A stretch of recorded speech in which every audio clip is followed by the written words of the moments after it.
Hola, muy buenas tardes a todos. Vamos a comenzar el día de hoy con nuestra presentación. Espero que estén teniendo una excelente tarde. Mi nombre es Devani de los Santos, soy estudiante de octavo semestre de Relaciones Internacionales y soy la moderadora de este evento. El día de hoy nos reunimos para hablar sobre Rusia y Ucrania desde una perspectiva de las relaciones internacionales y el derecho internacional. Primero que nada, tendremos unas palabras de parte del director de posgrados de la Escuela de Derecho y Ciencias Sociales, el maestro Pedro González. Adelante. Estimada Devani, muchísimas gracias. Buenas tardes, bienvenidas y bienvenidos. Yo soy Pedro Rivero, como dijo la estimada Devani, y estoy con la dirección de posgrado de nuestra Facultad de Derecho y Ciencias Sociales. Y aunque el tema que nos reúne acá el día de hoy es un tema de mucha gravedad, de alguna tristeza, de mucha preocupación, yo quisiera en un pequeño minuto saludar la organización de este importante evento, que es un reflejo de cooperación y unión de nuestra facultad, de nuestra universidad en un momento como este, ¿no? Porque vemos acá, en un momento de retorno a la presencialidad, en que estamos en el campus viendo tantas personas juntas, vemos acá también la unión de nuestra facultad, de nuestra escuela, ahora facultad, ¿no? Vemos acá una estudiante abriendo la sesión, lo que nos da mucho orgullo, 3 profesoras, ¿no?, que están con sus clases, ¿no?, que están trayendo ese evento. Entonces vemos ahí que están los salones de las clases de Derecho Internacional, Público, de Geopolítica, de 2 departamentos distintos, de Derecho y Ciencias Sociales, estudiantes de pregrado y posgrado, todos juntos, ¿no? Entonces, la representación estudiantil con las mesas de Relación Internacional y de Derecho de Estudiantes. Entonces, nos da mucha alegría. Me parece que tenemos acá también, y hago mención a la presencia de nuestro decano, Arturo Azuara, el vicerrector, Carlos García, que están por acá. Es un gran orgullo y felicito mucho a las organizadoras, a la profesora doctora Melissa Ávila, profesora doctora Rosa Amelie Guzmán, profesora doctora Carolina González Pineda. Es un gusto estar acá. Por parte de los posgrados, estamos muy contentos de estar acá en ese espacio de cooperación, de unión, de respeto a la diversidad, a la búsqueda por verdad, en que espacios como tantas fake news y momentos de tanto conflicto es tan importante para nosotros. Y aunque es momento de cierta tristeza y de momentos donde la paz está en jaque muchos, la función académica pienso que se está haciendo acá hoy, ¿no? Por el trabajo de ustedes, doctoras, estudiantes y todas las organizadoras de ese excelente evento. Y desde posgrado es solamente apoyar ese espíritu y contar con nosotros acá. También no dejaría de mencionar, por eso tomé la libertad, con el permiso de todas las organizadoras, estar con este fondo, de decirles que la UDEM, nuestra facultad, está también lanzando, como ya sabemos, un programa que es precisamente una maestría de cooperación internacional y resolución de conflictos, ¿no? Algo tan importante con el tema que tenemos hoy acá en esta mesa. También un trabajo muy bonito hecho desde el Departamento de Ciencias Sociales, con todo el profesorado y con mucha presencia bottom-up, que creó un programa maravilloso y que con estas cuestiones de nueva, vamos a escuchar acerca de ese nuevo momento geopolítico, aún más importante está. Voy a dejar mis contactos acá, caso alguien quiera saber acerca del programa, y estoy muy contento de estar con ustedes hoy. Muchas gracias por invitarme, devuelvo la palabra y felicidades por la organización de este excelente evento. Muchas gracias, maestro Pedro. Muy bien. Actualmente, Ucrania y Rusia representan un gran reto para la comunidad internacional. Cuando en clases aprendemos de conflictos, de diplomacia, uso de la fuerza, geopolítica, derecho internacional y muchos otros temas, usualmente lo hacemos con una mirada hacia el pasado. Pero el conflicto de Ucrania y Rusia nos da una oportunidad de aterrizar nuestros conocimientos en el presente. Es muy importante recordar que no solo estudiamos por el mero hecho de aprender, sino que en el futuro nos volveremos personas que toman decisiones y que pueden tener un papel decisivo entre la guerra y la paz. Por eso, espero que lo que nos compartan nuestros panelistas les permita tener una perspectiva más amplia y les ayude a ser mejores profesionistas para el futuro. Muy bien. Como sabemos, el conflicto de Ucrania y Rusia es muy complejo. Se habla de geopolítica, esferas de influencia, asimetría de poder, políticas de identidad, recursos naturales, entre otros temas. Ahora nos preguntamos, ¿de qué manera todos estos temas se explican en este conflicto? ¿Qué nos indica el derecho internacional sobre las alternativas que tiene Rusia, Ucrania y la comunidad internacional? ¿Cuáles son las obligaciones que tienen los estados respecto al uso de la fuerza? ¿Existen maneras legales e ilegales de responder a la agresión internacional? Todo esto y más hablaremos el día de hoy. Primero tenemos el panel ¿Por qué ataca Rusia a Ucrania?, presentado por la maestra Melissa. Ella es licenciada en Estudios Internacionales por la UDEM, maestra en Estudios Latinoamericanos con énfasis en Sociología Urbana por la Universidad de Texas en Austin, candidata a doctora en Estudios Urbanos por la Universidad Autónoma de Nuevo León, profesora de tiempo completo en DEX, en donde imparte cursos relacionados con América Latina, relaciones internacionales y geografía política. Enfoca sus intereses académicos en ciudades, estudios territoriales, género, democracia, América Latina y el sistema internacional. Actualmente se encuentra en la última fase de trabajo en su tesis Democracia Urbana y Ciudadanías en la Ciudad Neoliberal, el caso de Monterrey. Adelante, maestra. Hola, muchas gracias por esa introducción. Es un placer compartir este panel con mis compañeras, con Pedro. Gracias por también introducirnos aquí, hacer la introducción al tema, y Devani, pues por guiar este panel, ¿no? Bueno, pues bienvenidos, y hoy lo que quiero que platiquemos, les voy a compartir mi pantalla, denme un segundito. Se pueden hablar un montón de cosas de el contexto en el que se da la invasión rusa a Ucrania. Voy a ser súper específica, no tengo mucho tiempo, pero me gustaría marcar algo importante del contexto y elementos geopolíticos para darle sentido a esto que está pasando. Entonces, puntos a cubrir. Me gustaría hacer énfasis en, obviamente, la invasión rusa a Ucrania y los intereses territoriales, y el énfasis que se hace en la identidad nacional de Rusia lo que vemos que da de justificación Putin y el Estado ruso. Es importantísimo hacer algunas puntualizaciones sobre el contexto histórico, hacer referencia a la Unión Soviética, su disolución y la esfera de influencia que vemos todavía está vigente, ¿no? Y también un vistazo hacia Ucrania, su posición actual y cómo es que este vínculo por el que ha luchado la parte de la población ucraniana hacia intensificar su conexión con la Unión Europea y Europa Occidental, pues todo este proceso relacionado con su intento de membresía a la Unión Europea y OTAN, y cómo esto es una amenaza a los intereses de Rusia.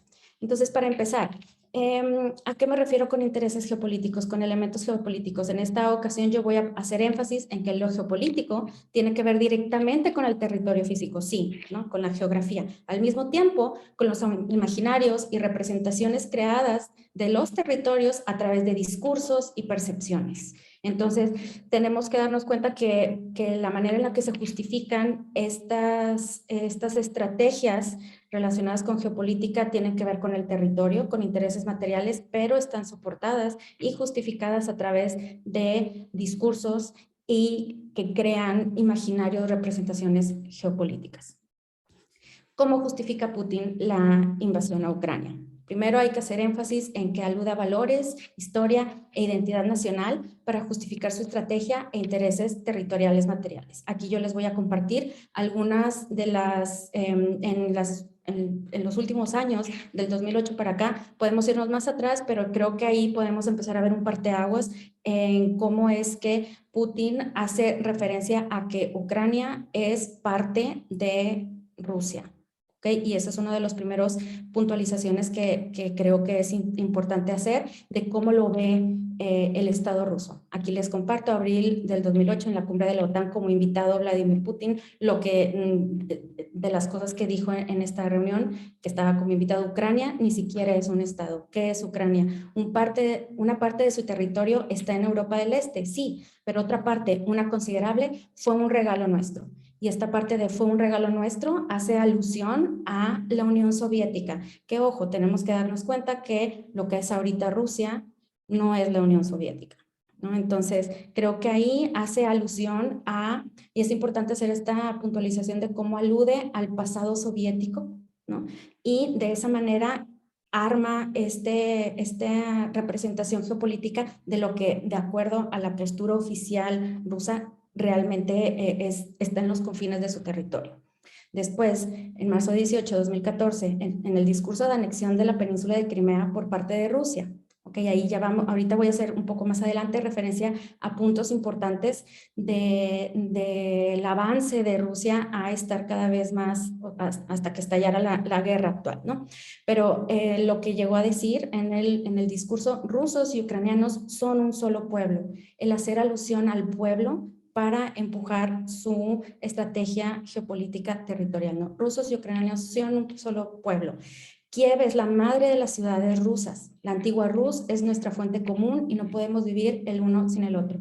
Ahí él está haciendo alusión a la historia, al pasado, al que no nada más es un pasado en común, sino un pasado muy largo en el que son un solo pueblo. Esto lo ha dicho en un montón de situaciones. También un poquito más adelante, en mi tercer punto, también hago referencia a mucho más cerca de nuestros tiempos, febrero 2020, hace también referencia a cómo concibe a la identidad ucraniana, al Estado ucraniano.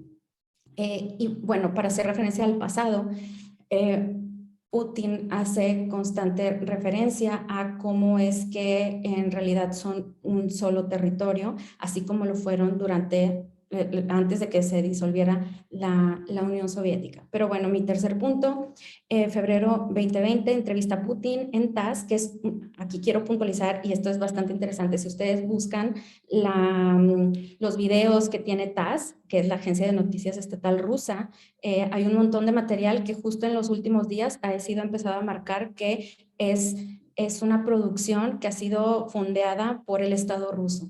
Propaganda, pero hay que ponerle atención a esto porque es el discurso oficial de lo que quiere que se refleje como lo que piensa Rusia de Ucrania y cómo justifica sus acciones, su estrategia geopolítica y sus intereses materiales. Si los ucranianos hablan de tener una identidad nacional, hay que respetarlo, pero no podemos olvidar de dónde venimos ni quiénes somos, ¿no? Es más, los padres del nacionalismo ucraniano nunca hicieron referencia a querer romper con Rusia. Entonces, de ahí nos podemos dar un vistazo al pasado y darnos cuenta cómo es que en el discurso ruso siempre ha estado esta conceptualización de lo que es el territorio realmente ruso. ¿Ok? Voy a darle un poquito para adelante. Entonces, ve a Ucrania como parte de Rusia, no como un estado soberano. Y hay claramente intereses materiales involucrados, ¿ok? Algo fundamental de lo que está tratando de hacer Putin es retomar esta área de influencia soviética del pasado de manera agresiva militar. No podemos dejar de paso o dejar de lado la postura que en términos de geopolítica feminista podríamos entender de agresividad conectada a una masculinidad tradicional y hegemónica que ha reflejado históricamente el Estado ruso. Y así justifica de arriba para abajo, del Estado hacia abajo, sus acciones ahorita hacia el territorio soberano de Ucrania. Y esto lo hace justificándolo porque quiere detener lo que se entiende como, lo que entiende Rusia como una amenaza de Occidente hacia Rusia. Ahorita voy a pasar a algo muy importante, ver mapas, ¿no? Países de la Unión Soviética se formaron parte de la OTAN después de 1997 y ahí es también cuando se empiezan que nunca se apagaron, ¿no? Pero que hay banderas rojas importantes de cómo es que la OTAN y con esto Occidente empieza a ser una amenaza para Rusia en términos de Rusia, ¿no? O sea, se empieza a acercar hacia ellos. Ahorita les pongo aquí los mapas para ubicarnos, ¿no? Este mapa, si ustedes ven a su lado izquierdo, pues ahí estamos viendo las divisiones administrativas de la Unión Soviética en 1989. Si ustedes ven del lado izquierdo, ahí está Ucrania y están los países, quiero hacer también énfasis en los países de los Balcanes. Por ahí vemos Estonia, Letonia y Lituania. Del lado derecho, nada más quería hacer zoom in para que viéramos el territorio de Ucrania y ahorita me gustaría hacer esta puntualización de cómo es que en discursos y en explicaciones y en imaginario es muy importante para concretar la idea geopolítica. ¿A qué voy con esto? La palabra Ucrania significa frontera, lo fronterizo, ¿ok? y que esto Rusia lo ha usado para decir, bueno, es que realmente Ucrania es de nuestro lado y ese es nuestro límite con el resto de Europa. Entonces, ahí, desde el mismo término de la etimología de Ucrania, tiene que ver con estos límites que se encuentran entre el este y el oeste. Aquí creo que es mucho más, es más efectivo verlo en un mapa, ¿no? Entonces vemos ahí en morado un poquito más oscuro los países que ingresaron a la OTAN antes de 1997, pero vean qué países son los que ingresaron después de 1997. Entonces, el hecho de que Ucrania en los últimos años haya demostrado este abierto interés y empujado totalmente para ser parte no solo de la Unión Europea, sino también pues, de la OTAN, esto representa una amenaza, o así lo ve Rusia, a su seguridad estatal. Por un lado, ahorita el Occidente dice, bueno, es que está atacando un Estado soberano. Rusia lo que puede decir es, vean lo que ustedes han hecho desde la disolución de la Unión Soviética. Han estado cada vez acorralándome más y esto es una amenaza para mí, que más adelante vamos a ver un poquito más de eso. Entonces, bueno, ahí podemos ver que Ucrania está en una posición estratégica para los intereses del Estado ruso. Entonces, Ucrania, acercamiento a OTAN y Occidente. Y voy a hacer un repaso muy rápido sobre cuál es la situación en Ucrania, un Estado soberano desde 1991, después de la disolución de la Unión Soviética, gradualmente, a través de los años, acercándose más a la Unión Europea y a la OTAN. Hay momentos en la historia ucraniana que no podemos dejar de paso. Euromaidán, la Revolución de la Dignidad en 2013, hubo protestas por la suspensión de firma de acuerdo de asociación con la Unión Europea y acuerdo de libre comercio con la Unión Europea.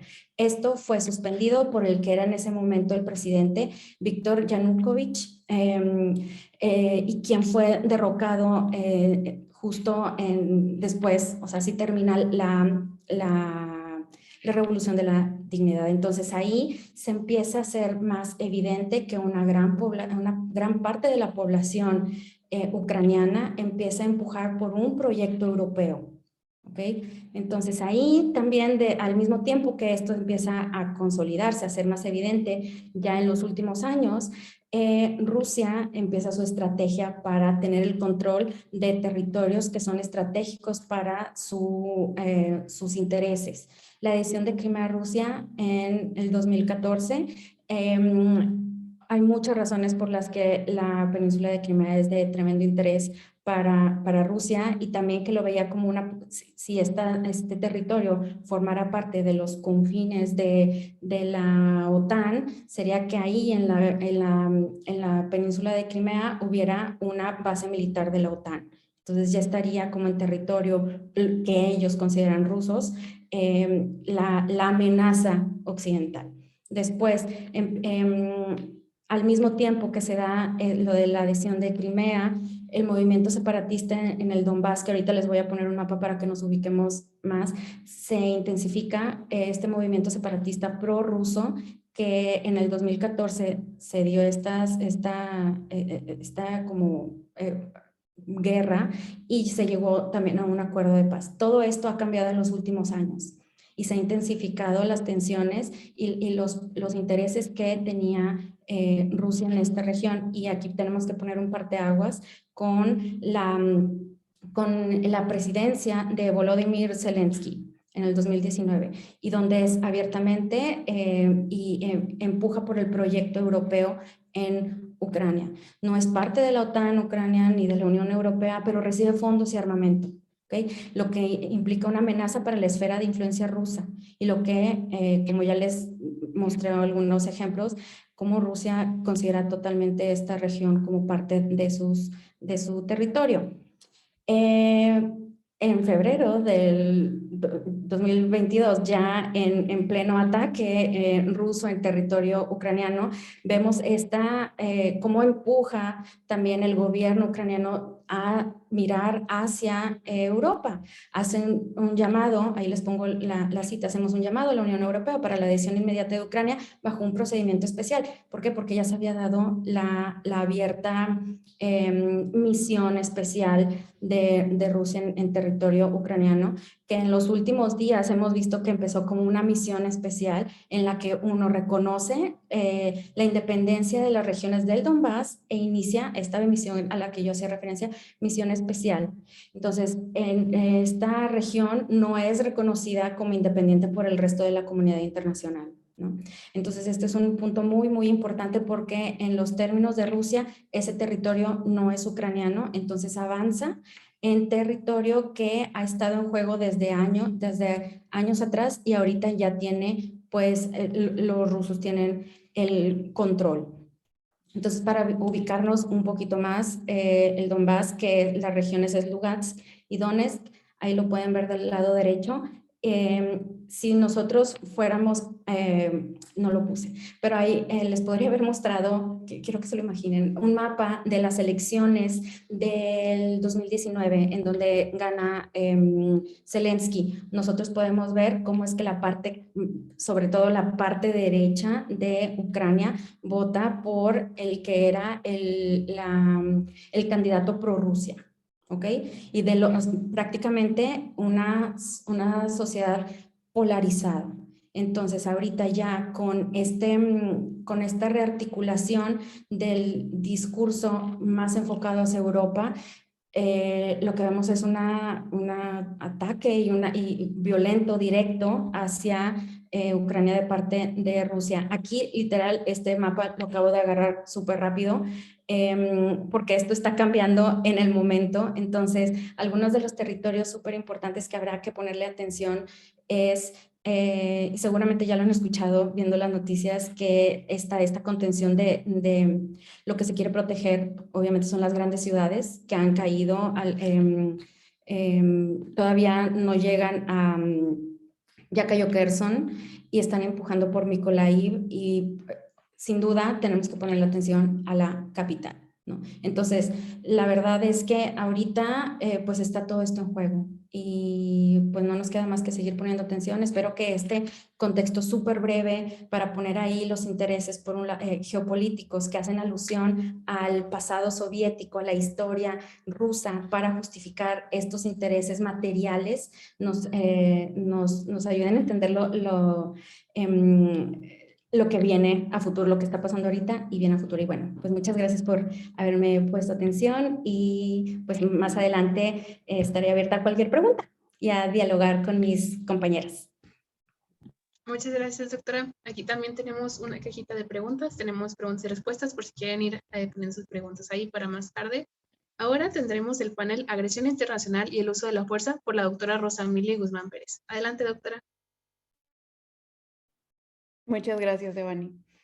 Pues bueno, gracias a Devani de la Sociedad de Alumnos de LRI, Pedro, también por el apoyo en la difusión, la Sociedad de Alumnos de Derecho, la Escuela de Derecho y Ciencias Sociales, también hemos tenido mucho apoyo en cuanto a la difusión de este evento y vemos que es un tema de mucho interés para mucha gente, ¿no? Tenemos bastantes asistentes, entonces vemos que es de interés. Efectivamente, como mencionaba Pedro, es una situación triste, pero también es una situación de mucha reflexión desde el punto de vista de las relaciones internacionales y también pues desde el punto de vista del derecho, ¿no?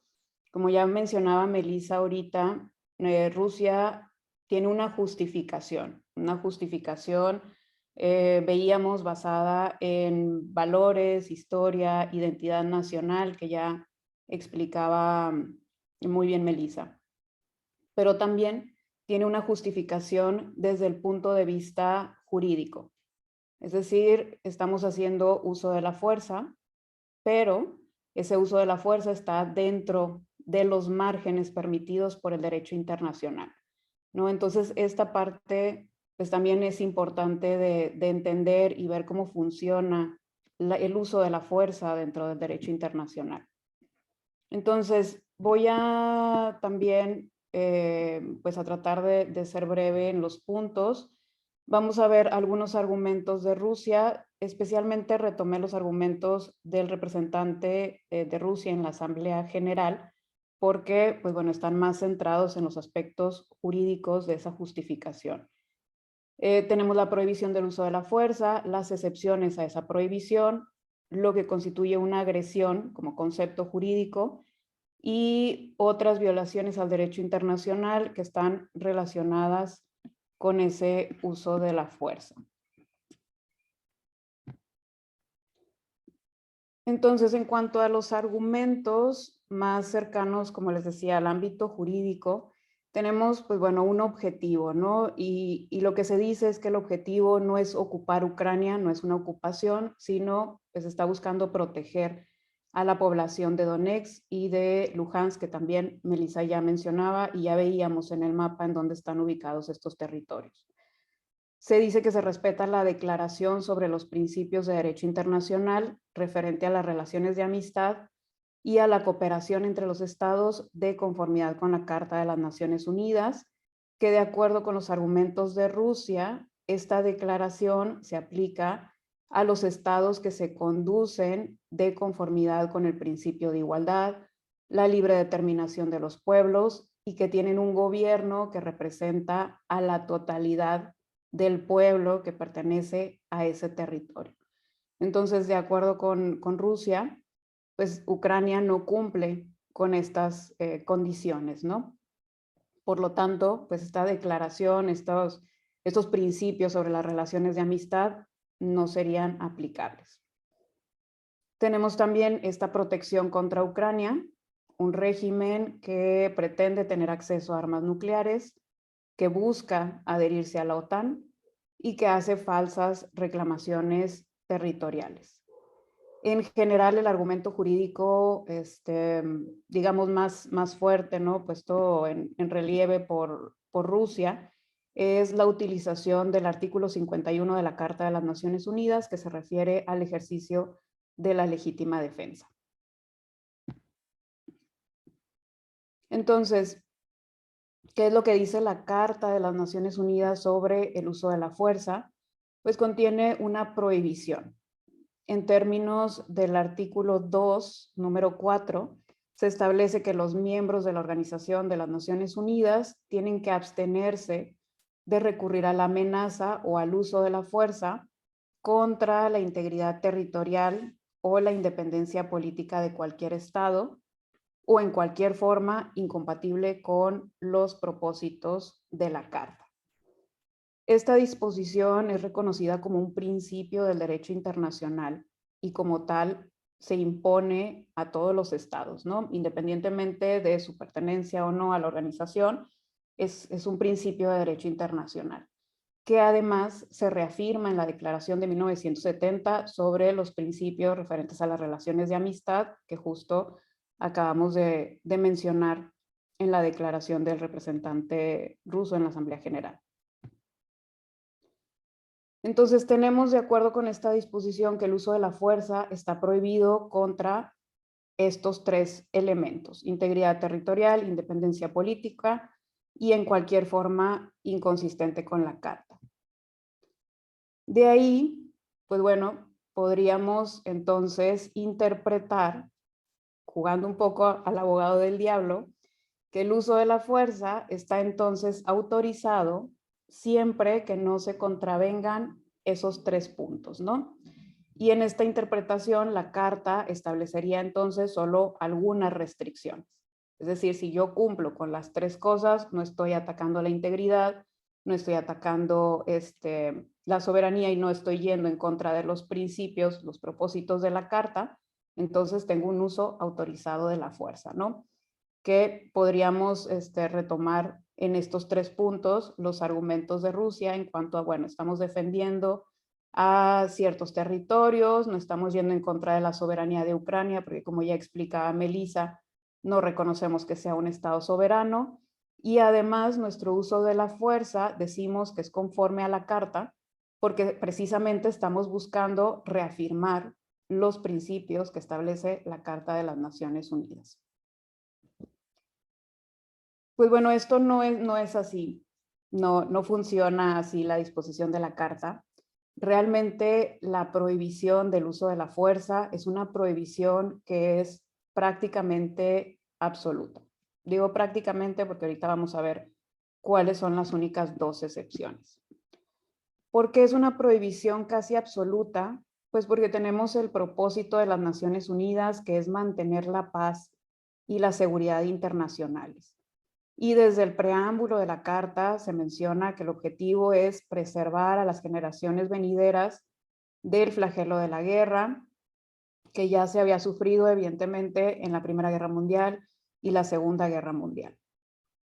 Entonces, como ustedes saben, un tratado internacional tiene que interpretarse conforme al objeto y fin de ese tratado. No sería consistente con la Carta de las Naciones Unidas hacer una interpretación en donde el uso de la fuerza realmente está permitido y solo tiene ciertas condiciones, ¿no? Eso no iría conforme a los propósitos de la Carta. Entonces, no vamos a hablar de la amenaza. Ahorita veíamos que está prohibido tanto la amenaza como el uso de la fuerza, porque evidentemente pues estamos ya pasamos, ¿no? esa etapa de amenaza en los hechos que nos ocupan, estamos ya en un uso de la fuerza, entonces no voy a hablar de lo que constituye una amenaza al uso de la fuerza y nos vamos a centrar en lo que sí es un uso de la fuerza. La Carta utiliza este término que es mucho más amplio que hablar de guerra. En el antecedente, que es el Tratado de Versalles de 1919, al terminar la Primera Guerra Mundial, se hablaba de guerra, ¿no? Y teníamos este concepto de guerra. ¿Por qué cambiamos o por qué hay un concepto mucho más amplio? Pues bueno, porque finalmente lo que es la fuerza cubre situaciones en las que la violencia o el carácter de la intervención podía quedar fuera de los requerimientos técnicos de lo que era una guerra, ¿no? Entonces podíamos calificar una intervención militar como una operación de policía dentro de un determinado territorio porque estamos buscando combatir el terrorismo, ¿no? Por ejemplo, combatir a grupos de delincuentes. Y eso no necesariamente es una guerra o no necesariamente hay una declaración de guerra y entonces hay una duda de si es o no es. Entonces el término de fuerza, de uso de la fuerza, es un término más amplio que sí contempla este tipo de situaciones. Y si nos fijamos en las declaraciones de Rusia, de hecho no se utiliza el término de guerra. Se utiliza o dicen que están efectuando una operación militar especial. Son operaciones militares. Entonces, y mucho menos utilizan el término de agresión, ¿no? Entonces es eso, ¿no? La terminología es importante en el ámbito jurídico. El uso de la fuerza contempla el uso de una fuerza armada.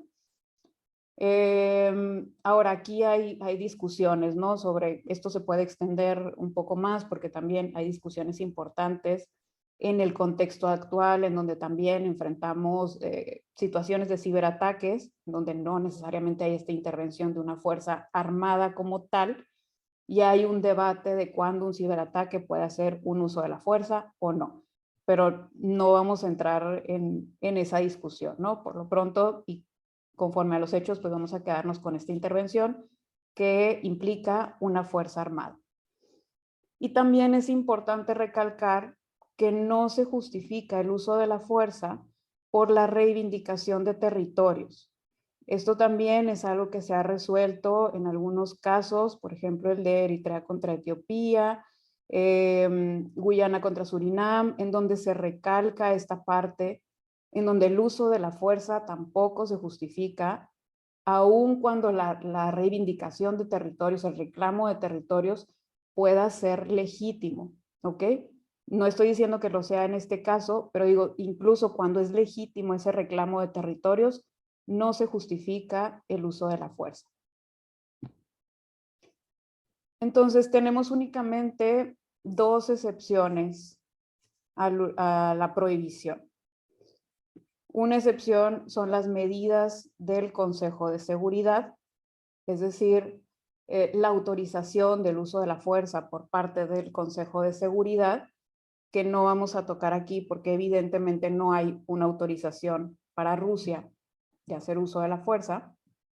Y en cuanto a la función del Consejo de Seguridad, en este caso, lo que ha hecho, o más bien lo que no ha hecho, lo va a abordar la doctora Carolina más adelante. Entonces, podemos excluir esta parte del Consejo de Seguridad, pero esa es una excepción a la prohibición del uso de la fuerza.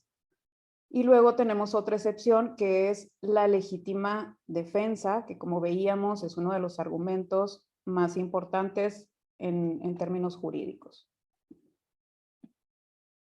¿Qué implica entonces la legítima defensa o qué condiciones se tienen que cumplir para que una defensa sea legítima? Es decir, para que yo pueda usar la fuerza para defenderme y que sea conforme al derecho internacional. Tenemos el artículo 51 de la Carta, que ha mencionado tanto Vladimir Putin como el representante ante la ONU. Han lanzado en las declaraciones el artículo 51 diciendo que están cumpliendo con la Carta de las Naciones Unidas. Pues bueno, este artículo permite la defensa como derecho inmanente de los estados, individual o colectiva, en caso de ataque armado contra un miembro de las Naciones Unidas, hasta que evidentemente el Consejo de Seguridad haya tomado las medidas necesarias. ¿Qué quiere decir todo esto? Tenemos un derecho inmanente.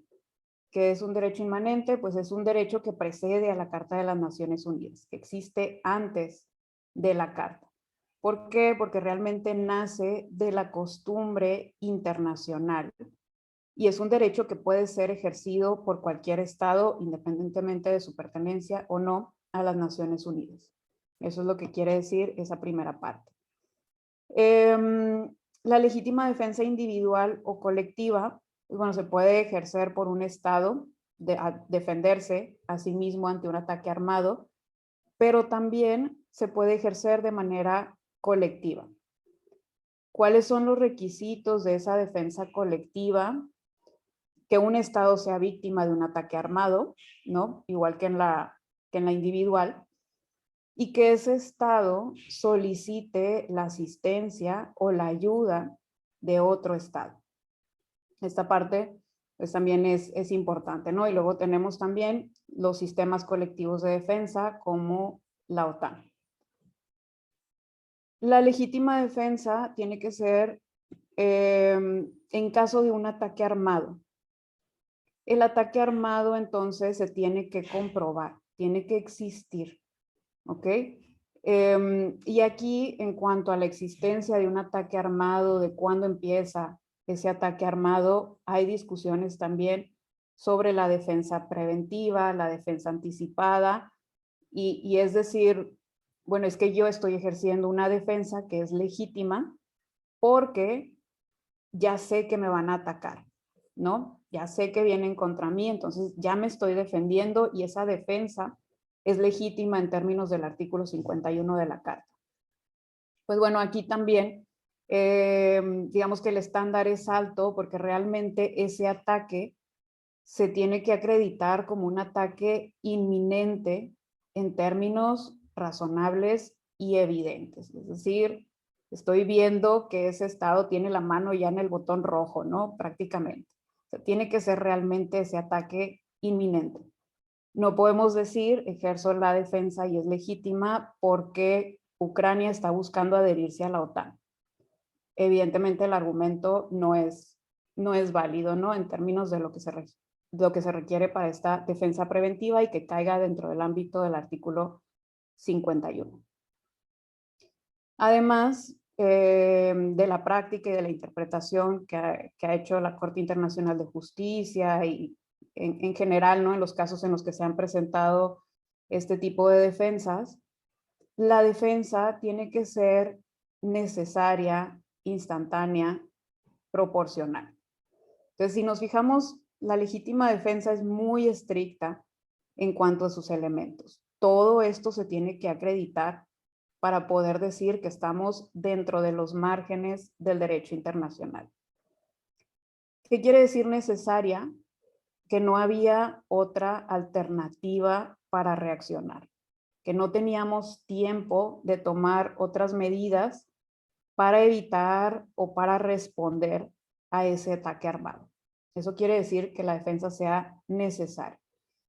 Y además se tiene que comprobar que hay un vínculo entre la defensa y el ataque, ¿okay? Que realmente hay una relación entre la defensa y el ataque.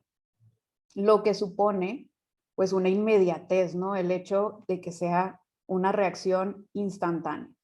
No puedo decir que es legítima defensa si me atacan hoy y 3 meses después yo ataco al otro estado. Ya no hay ese vínculo entre la defensa y el ataque. Ya no hay esa inmediatez. Y el otro elemento, la proporcionalidad, se refiere a que sea proporcional en cuanto a principalmente 3 cosas. La escala del ataque, es decir, la intensidad del ataque que se está efectuando, de la defensa que estoy efectuando. Hay un componente geográfico también. Si me están atacando en la frontera, no tendría sentido que yo respondiera o que yo me defendiera en otro lado, ¿no? También eso tiene que ver con la proporcionalidad. Y la naturaleza de los medios y objetivos empleados. Los medios tienen que ser medios permitidos, medios para defenderme que están permitidos conforme al derecho internacional humanitario que regula precisamente estos medios para la guerra. Y los objetivos también tienen que ser objetivos evidentemente militares. ¿Okay? No puedo tener otro tipo de objetivo. Entonces, hay que acreditar todo esto para poder decir que una defensa es legítima. Y además, suponiendo que un Estado lograra acreditar todos estos elementos, el ejercicio de la legítima defensa no me va a excluir del cumplimiento de otras obligaciones, particularmente en lo que se refiere a mis obligaciones en materia de derecho humanitario. Es decir, tengo que cumplir con pues los convenios de Ginebra, los principios de derecho internacional humanitario. ¿Qué pasa si yo estoy utilizando la fuerza o cuál es el concepto que utilizamos cuando no se acredita nada de esto? Pues bueno, tenemos el concepto de agresión. La agresión se menciona en la Carta de las Naciones Unidas, particularmente en el capítulo 7, en donde se establecen las acciones en caso de amenazas a la paz, quebrantamientos de la paz, o dice explícitamente actos de agresión. Entonces tenemos este concepto de agresión que luego se define en la resolución 3314 de la Asamblea General de 1974. Y aquí prácticamente se retoman los términos de la Carta de las Naciones Unidas que ya vimos, en donde la agresión es el uso de la fuerza armada por un Estado contra la soberanía, la integridad territorial, la independencia política de otro Estado o en cualquier otra forma incompatible con la Carta de las Naciones Unidas. Y en esta misma resolución se califica, se dan ejemplos de lo que constituye una agresión y se aclara que finalmente es independiente, ¿no? Hablando de lo primero que establecíamos, que la agresión es independiente de que haya o no una declaración de guerra. Entonces la resolución incluye varios ejemplos, pero no es una lista limitativa, ¿ok? Simplemente es una lista de ejemplos de los actos que pueden constituir una agresión, como una invasión o un ataque por fuerzas armadas, bombardeo, bloqueo de puertos, ataque contra las fuerzas armadas de otro estado, el envío también de bandas armadas, grupos irregulares o mercenarios, es decir, no necesariamente mis fuerzas armadas, pero envío a un grupo de personas a que ataquen un estado, todo esto constituye una agresión.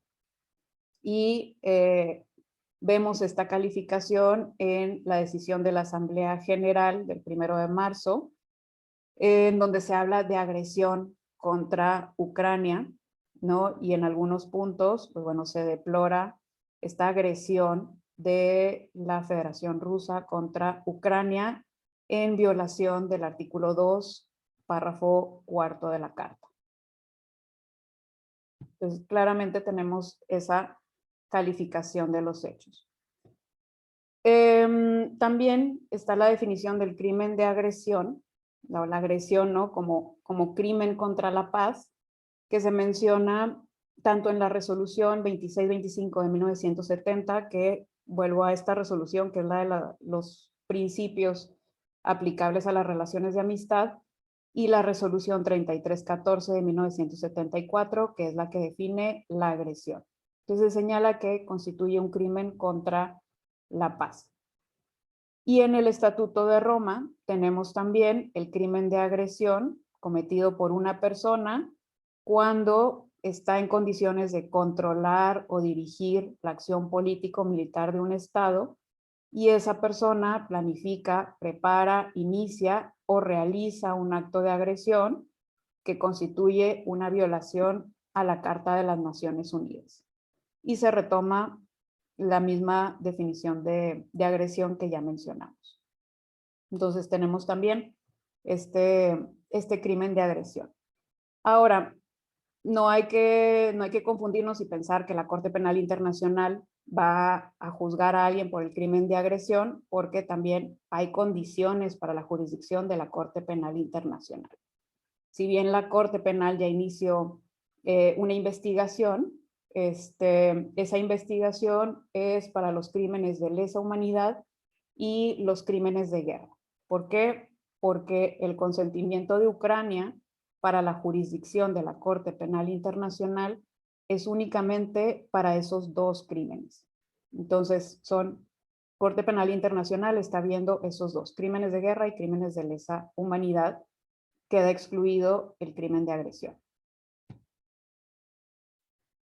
Hay otras violaciones al derecho internacional que se presentan por el uso de la fuerza, violaciones al derecho humanitario, los convenios de Ginebra y sus protocolos adicionales que regulan todo lo que se refiere a el tratamiento de heridos, de enfermos, la protección de las personas civiles, los prisioneros de guerra, todo lo que son medios, ¿no? Para la guerra y principios que se deben respetar, como el principio de humanidad, el principio de distinción, de necesidad militar, asistencia, etc.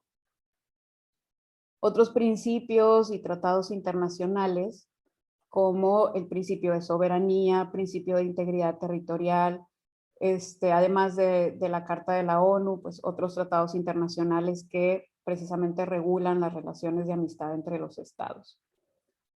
Y hay también en Corte Internacional de Justicia, hay un caso por la Convención sobre el Genocidio.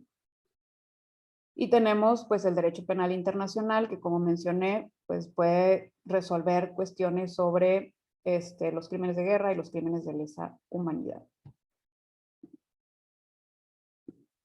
Aquí únicamente puse algunos recortes de lo que está haciendo la Corte Internacional de Justicia, lo que están viendo, y la Corte Penal Internacional. Ya hay por ahí algunos documentos disponibles en sus páginas de internet por si les interesa el tema, los pueden consultar directamente. Y no voy a hablar de otros mecanismos, que no son los mecanismos jurisdiccionales, sino otro tipo de mecanismos, porque esa parte la va a abordar la doctora Carolina. Muchas gracias. Muchas gracias, doctora. Es importante mencionar que la doctora Mili Guzmán Pérez es egresada del doctorado en Derecho de la Universidad en París 13 y del Diplomado de Estudios Latinoamericanos en el Estudio de Altos Estudios de América Latina en la Universidad de París. Es investigadora, miembro del Sistema Nacional de Investigadores, nivel candidato, y profesora en la Universidad de Monterrey, en donde imparte cursos de metodología en la investigación jurídica y derecho internacional. Muchas gracias de nuevo. Por último, pero no menos importante, pasaremos al tema de acción colectiva y respuesta internacional de parte de la doctora Carolina. La doctora Carolina González Pineda tiene una maestría en Derecho Internacional y un doctorado en Políticas Públicas. Es profesora de la Universidad de Monterrey y se ha desempeñado como consultora independiente en proyectos de investigación con organismos internacionales y de integración regional. Sus áreas de interés son el derecho internacional, el derecho comparado y la política exterior. Participa, además, en proyectos de difusión de la investigación de estudiantes, género y de ética en la investigación. Adelante, doctora. Muchas gracias, Devani. Permítanme,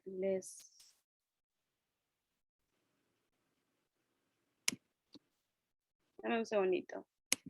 La tecnología a veces no está de mi lado. Recuerden que aquí tenemos la cajita de preguntas para la parte del final.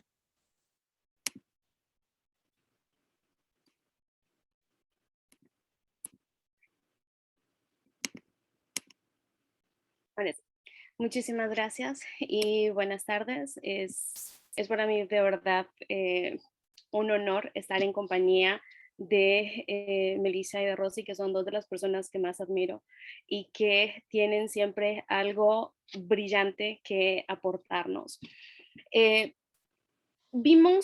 Hablamos ahorita, les hablaron sobre aspectos geopolíticos y además si corresponde o no a acciones legítimas por parte de Rusia o si hay alguna justificación. Ahora de lo que vamos a hablar es de lo que está pasando en respuesta a esas acciones. Y vamos a hacer referencia a algo que cariñosamente conocemos como el chisme dentro del derecho internacional público, donde los países actúan en última instancia como personas, tienen opiniones, tienen creencias, porque quienes los dirigen son personas. Y evidentemente va a haber un impacto de lo que puedan creer o las posturas que puedan haber. Y ustedes, si han tenido la oportunidad de seguir las noticias o de ver todavía mejor, de ver lo que está sucediendo en la Asamblea General de las Naciones Unidas o en el Consejo de Seguridad, se habrán dado cuenta que hay mucha pasión envuelta porque evidentemente estamos en un escenario donde hay una crisis humanitaria, no solo una crisis que podemos explicar desde el derecho internacional o que podemos explicar desde las relaciones internacionales. A partir de esto, vamos a hablar, sobre lo que implica la acción colectiva y vamos a hacer referencia a esa respuesta internacional. ¿Qué es lo que está pasando? ¿Cuáles son las opciones que tenían los estados y qué es lo que están haciendo para hacerle frente a la agresión de Rusia hacia Ucrania? Cuando hablamos de acción colectiva, lo primero que tenemos que considerar es que es muchísimo más amplio que lo que yo les voy a decir en ese momento. Implica cualquier acción en términos de cooperación que puedan tener los países, cualquier agrupación de países que hacen algo en pro de algo. Acción colectiva es gigantesco, pero nos vamos a enfocar en acción colectiva en función de precisamente el conflicto y lo que implica desde la perspectiva y las competencias de las Naciones Unidas con su función de mantener la paz y la seguridad internacionales. Las Naciones Unidas surgen para eso. Entonces estamos en un momento donde se está poniendo a prueba la lógica del surgimiento y la existencia de las Naciones Unidas. Hemos tenido muchos conflictos, ninguno ha llegado al punto en el que estamos y ninguno representa una amenaza tan grande a la seguridad internacional como el conflicto en el que estamos viendo. Para eso necesitamos entender al Consejo de Seguridad y tenemos que tener clara cuáles son las funciones, cuáles son esas competencias que tiene el Consejo de Seguridad, qué es lo que puede hacer. Escuchamos siempre del Consejo de Seguridad, no siempre está en función de lo que dice la Carta de las Naciones Unidas, a veces está más en función de la parte política. Y precisamente en esa mezcla de lo político con el derecho vamos a hablar sobre el veto que tienen los miembros permanentes.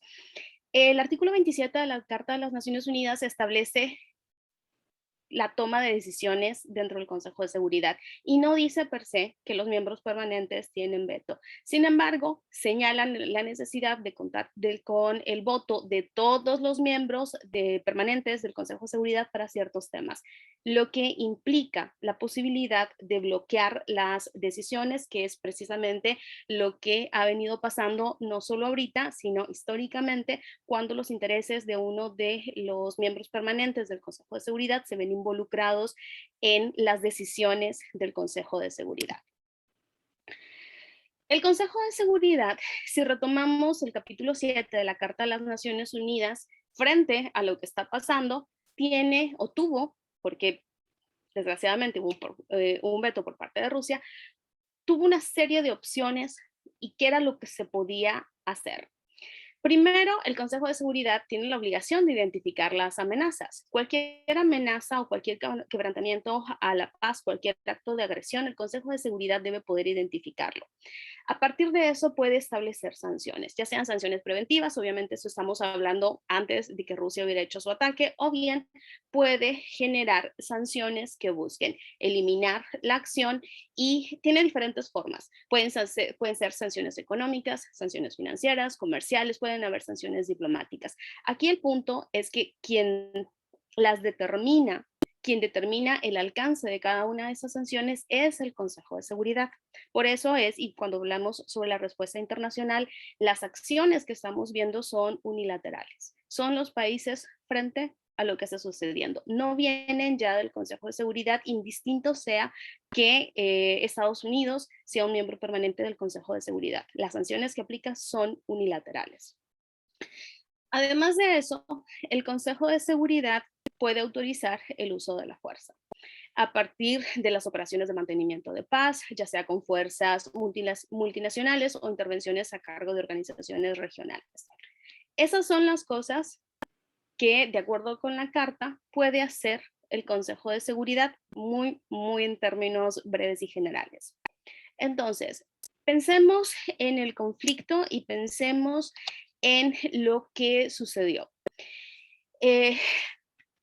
Hace unos días el Consejo de Seguridad, de hecho, durante una semana se reunió 5 veces para hablar sobre lo que estaba sucediendo, para negociar. Es más, China es un miembro permanente y se buscó que China se abstuviera. La negociación con China no fue vota de nuestro lado, la negociación con China fue abstente, no digas nada. Porque inclusive pudo haber bloqueado lo que pasó con la Asamblea General. Entonces, las acciones de China fue, yo aquí no estoy, quien se opone es Rusia. Y eso es mucho. Yo sé que parece poco, pero la dimensión de lograr que un aliado tradicional de Rusia se abstuviera es importante. Sobre todo si consideran que en otros momentos ha estado del lado de Rusia y ha votado por no. Entonces, la resolución del Consejo de Seguridad que fue vetada, la resolución a la que Rusia dijo no, lo que hacía era retomar ciertas obligaciones y compromisos internacionales que Rusia tiene y que demostraban que no había una justificación real sobre sus acciones en términos más políticos, porque si nos enfocamos en lo meramente jurídico, ya escuchamos a la doctora Guzmán sobre las reales limitantes al uso de la fuerza. Entonces, en el caso de la resolución, se hacía referencia a los acuerdos de Minsk que se dieron después de la anexión de Crimea y a consecuencia de la guerra de Donbass allá en 2014-2015. Los acuerdos de Minsk se retoman en una resolución del Consejo de Seguridad en 2015, lo que quiere decir que el Consejo de Seguridad reconocía la existencia de esta negociación y reconocía la importancia de este acuerdo para el mantenimiento de la paz en esa zona. Además, hizo referencia o hacía referencia al Memorándum de Budapest de 1994, donde se crea un compromiso de respetar la integridad territorial y la independencia política de Ucrania. Rusia tenía ese compromiso. Como contraparte, Ucrania le devolvió a Rusia arsenal nuclear. Ustedes habrán escuchado y vamos a hacer una breve mención al respecto sobre la amenaza nuclear que rodea al conflicto y cómo los países han señalado continuamente que lo que Rusia está haciendo cuando hace mención al problema nuclear está ignorando la parte donde Ucrania realmente no tiene un control nuclear real, precisamente por los conflictos históricos que se han venido dando y cómo se fueron dando las negociaciones. Además de eso, la resolución hacía referencia directa a los acuerdos de Helsinki de 1975. Estos acuerdos, que fueron firmados por 35 países, incluyendo a Estados Unidos, incluyendo a la entonces Unión Soviética, establecían 8 puntos, 9 puntos, dentro de los que se destacan, uno, el respeto a la soberanía de todos los países firmantes. Además, la abstención de la amenaza o del uso de la fuerza, la inviolabilidad de las fronteras, el respeto a la integridad territorial de los estados, la solución pacífica, el uso de medios pacíficos para la solución de diferencias y el respeto a los derechos humanos. Si consideramos el conflicto y vemos los hechos, pues nos estamos dando cuenta que hay un incumplimiento de todos los puntos que estuvieron señalados.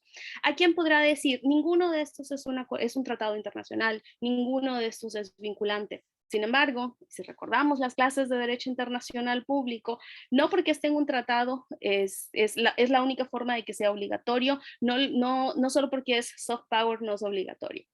Consideren los intereses, consideren la buena fe que debe regir las relaciones internacionales, consideren lo que representan estos acuerdos cuando tienes un conflicto y es la forma en la que le estás poniendo fin a ese conflicto.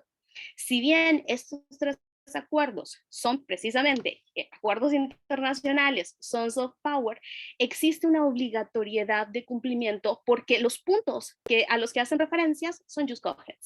El respeto a la soberanía, no agresión, respeto a los derechos humanos. La práctica internacional, la lógica del derecho internacional te dice, ¿sabes qué? Aunque esto no sea un tratado, los aspectos que regula son esenciales para la existencia misma de los estados y de la convivencia internacional. Y si tenemos una prohibición absoluta o cuasi absoluta del uso de la fuerza, estos puntos debes honrarlos, debes cumplir con tus compromisos aunque no sean un tratado internacional. La resolución, sobra decir, fue vetada. Hubieron inclusive intentos de modificar el tono. Originalmente el borrador que había hecho Estados Unidos y no me acuerdo cuál fue el otro país, Finlandia creo, decía que se condenaba la agresión de Rusia. Inclusive se cambiaron las palabras, pasó de condena a se rechaza y aún así no se obtuvieron los resultados deseados. Aquí es donde vamos a encontrar a la Asamblea General. Y puntualmente vamos a considerar la resolución extraordinaria 11 que hace referencia a la agresión contra Ucrania. Esta resolución está basada en algo que pasó en los años 50. En los años 50, precisamente a raíz de muchos de los conflictos que se derivaron de la Segunda Guerra Mundial, se emitió la resolución 377A. Esta resolución lo que dice en términos muy sencillos, muy prosaicos, es que existe la posibilidad que los miembros permanentes del Consejo de Seguridad veten ciertas resoluciones y por ende hay un incumplimiento de las obligaciones del Consejo de Seguridad. Reconoce la posibilidad de que ciertos intereses sean más importantes que el mandato mismo del Consejo de Seguridad, que es exactamente lo que está pasando en este momento. Entonces, hace un llamado a que en caso de que eso suceda, si no está reunida de forma en su periodo normal la Asamblea General de las Naciones Unidas, puede haber una solicitud por parte del Consejo de Seguridad para que se reúna de forma extraordinaria y se discutan cuando haya una amenaza o un quebrantamiento de la paz o un acto de agresión. Eso fue exactamente lo que pasó. Cuando veta Rusia la resolución que estaba discutiendo el Consejo de Seguridad, se convocó a una siguiente reunión en la que se propuso que se convocara a la Asamblea General para que se utilizara la resolución 377 que se llama la Unión Pro Paz. Esta es una acción rara. Desde que se crea la resolución 377 se ha utilizado 10 veces. Se ha invocado 16 y se ha utilizado 10 veces. Las 10 veces que se utilizó fue entre 1950 y 1960. Después de eso hubo una oposición continua a que se utilizara o que tuviera el resultado deseado. Entonces, la Asamblea General se reunió el lunes de esta semana y hubieron más de 130 posturas por parte de representantes de los países. Se hizo referencia a las violaciones a los derechos humanos, al incumplimiento de las reglas del derecho humanitario, del derecho internacional humanitario. Se habló de la agresión, del uso de la fuerza, del incumplimiento de la Carta de las Naciones Unidas, y se hizo mucho énfasis en el fallo del Consejo de Seguridad. Continuamente se habló sobre cómo el Consejo de Seguridad le estaba fallando a las naciones porque los intereses de los países eran más importantes que su mandato. Ustedes probablemente habrán escuchado sobre continuos llamados a reformar las Naciones Unidas, puntualmente a reformar el Consejo de Seguridad, y cómo los miembros permanentes no siempre son los más felices. Y lo interesante de todo esto es que dentro de los miembros permanentes que no han estado de acuerdo con las modificaciones a las reglas del Consejo de Seguridad están Estados Unidos, está Francia, que ahora precisamente hacen un llamado a utilizar otras reglas, porque el Consejo de Seguridad, al tener el veto de Rusia, al no contar con el apoyo de China, no va a resolver o no va a tener una opinión relevante en el conflicto. La resolución 377 propone inclusive que o abre la puerta para que la Asamblea General pueda hacer uso de las Fuerzas Armadas cuando sea necesario restaurar la paz y la seguridad internacional. Obviamente no íbamos a llegar a este punto.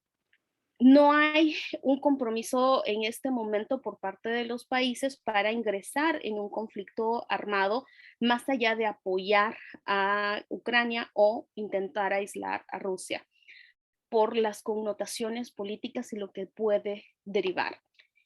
El uso de la fuerza, el que los países de pronto decidan participar en la guerra o el que haya un involucramiento mayor de otros países en el conflicto lo puede escalar.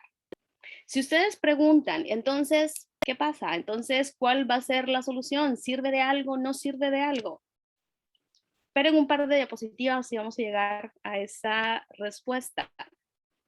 Entonces, perdón, voy para el otro lado. Entonces, la resolución que se votó por parte de la Asamblea General tuvo por fundamento, evidentemente, la resolución 377A. Además, ahorita mencionaban con la doctora Guzmán, tanto la resolución 2625 como la resolución 3314. Y además de eso, hace referencia directa al acta de Helsinki y al memorándum de Budapest. Otra vez, estos compromisos que no son tratados, pero que tienen una fuerza, que tienen una implicación internacional más importante que algunos tratados que se les puedan venir a la mente, son parte de esta fundamentación. ¿Por qué? Porque el derecho internacional no vive solo de los tratados. El derecho internacional reconoce la costumbre internacional, reconoce principios, reconoce la existencia de un núcleo que es más importante que todo. Eso a lo que los estados no pueden negarse a cumplir, eso que los estados no pueden pactar en contra. Entonces, si vemos las acciones, si vemos lo que está pasando en Rusia, existen una serie de violaciones graves al derecho internacional público que no ponen en peligro solo a Ucrania, que ponen en peligro la paz y la seguridad mundiales, y que esperemos que no sea el caso, pero de escalarse es fácil el primer paso, la Tercera Guerra Mundial. De escalarse. Pensemos positivo. Piensen más positivo que yo. Yo tiendo a ser muy, muy negativa con este escenario. Ustedes sean más positivos y más positivas que yo. Entonces, se emite la resolución 11/1, que es la agresión contra Ucrania. De entrada, si bien podemos hacerle muchas críticas y podemos partir de la idea que no es lo suficiente, que no tiene un peso tan grande como el que quisiéramos, porque a veces estamos pensando que si el Consejo de Seguridad no te lo dice, no es grave, o que si no van a mandar un ejército, no van a mandar a los cascos azules, no es grave, no. Pensemos en lo que representa. De entrada es un reconocimiento directo de la existencia de una agresión. Es directo, es un mensaje bastante directo. Nada más como nota, como el fun fact del día, quienes votaron en contra son Rusia, Bielorrusia, Siria, Corea del Norte y Eritrea. Pregúntenle a los países que se abstuvieron si se enorgullecen de estar cerca de los que estuvieron en contra. Eso incluye a mi país. Pregúntenle qué tan orgullosos se sienten y qué pasaría si ellos estuvieran en el lugar de Ucrania. ¿Qué esperarían? Porque es fácil pensar que tú vas a estar en el papel de quienes van ganando o en el papel del agresor. Pero ¿qué pasa si no es el caso? Entonces, otra vez, voy para el otro lado. Se demanda un alto al fuego, se demanda que se reconozcan, que se retire el reconocimiento a la independencia de los dos sectores separacionistas de Ucrania, se hace referencia al respeto al derecho humanitario. Además de esto, vamos a ver una postura por parte de la Asamblea General que es mayoritaria, un rechazo a las acciones de Rusia y un desconocimiento de los argumentos de Rusia. Solo los países que votaron a favor, que votaron en contra, le creen a Rusia. En el caso de la OTAN no es parte del conflicto. Que los países de la OTAN puedan estar del lado de Ucrania no equivale a que la organización ha entrado al conflicto. Sin embargo, sí ha condenado directamente la agresión de Rusia. Y respecto a su postura oficial y la razón por la cual es estresante lo que pueda llegar a pasar, es que en palabras de la OTAN se ha aumentado la preparación de las fuerzas para responder a todas las contingencias. Y esto se dio precisamente por el llamado de Rusia a sus fuerzas nucleares para que estuvieran alerta, porque es una especie de amenaza de algo puede pasar. ¿Qué puede pasar? No sabemos, esperemos que no mucho. Entonces, ¿qué otra cosa ha pasado? ¿Qué otra respuesta internacional hemos tenido? ¿Qué es lo que están haciendo los estados? Vamos a considerar que existen países que están del lado de Rusia abiertamente, que existen países que están abiertamente del lado de Ucrania, y vamos a considerar esas sanciones que se han venido imponiendo y de las que ustedes han hablado. ¿Son sanciones económicas realmente? Cuando un Estado incumple sus obligaciones, es posible que se le considere responsable. La responsabilidad internacional de los Estados surge por el incumplimiento de sus obligaciones. En este caso, para que podamos entender la posibilidad de que exista responsabilidad, partamos de las acciones de Rusia y cómo la agresión que ha generado es un incumplimiento de sus obligaciones internacionales, ya no solo de los compromisos, estamos hablando de un incumplimiento directo de la Carta de las Naciones Unidas. Sin embargo, la responsabilidad internacional, ya para esas personas que aman a los tratados, no está contenida en un tratado internacional. La responsabilidad internacional es una regulación que parte de la costumbre y que está contenida, o los principios, está contenida en una resolución de la Asamblea General. Lo que se hizo fue retomar la costumbre, la práctica internacional. Ahora, recuerden por favor que no solo porque no esté en un tratado no es importante. Los tratados no son lo único que cuentan. De hecho, es más fácil a veces que los estados cumplan no tratados que cumplan tratados. Entonces, la lógica detrás de la posibilidad de la exigencia y demás es que cese la infracción. Las sanciones económicas, las contramedidas, la respuesta internacional, lo que busca es el cese de la infracción, más allá de cualquier otra cosa que pueda querer Ucrania, que evidentemente puede tener pretensiones propias porque es la víctima de la agresión. La comunidad internacional, cuando aplica este tipo de sanciones, está en función de que deje de pasar, que deje de haber. Pero vamos a considerar la idea de las terceras partes. ¿Quiénes están involucrándose? ¿Quiénes están aplicando estas sanciones? Y aquí vamos a considerar primero lo que se llama la protección de intereses colectivos, no solo en términos de los derechos humanos. Cuando se estuvo discutiendo el proyecto de los artículos que regulan la responsabilidad internacional de los estados, que fue a parar a una resolución internacional, o que por lo menos por el momento se encuentra en una resolución internacional, el relator especial James Crawford proponía que se reconociera que los estados podían actuar de forma unilateral cuando hubieran violaciones a derechos colectivos y que lo hicieran a nombre del estado lesionado. Sin embargo, esta no es una práctica generalizada, no es una costumbre internacional reconocida abiertamente.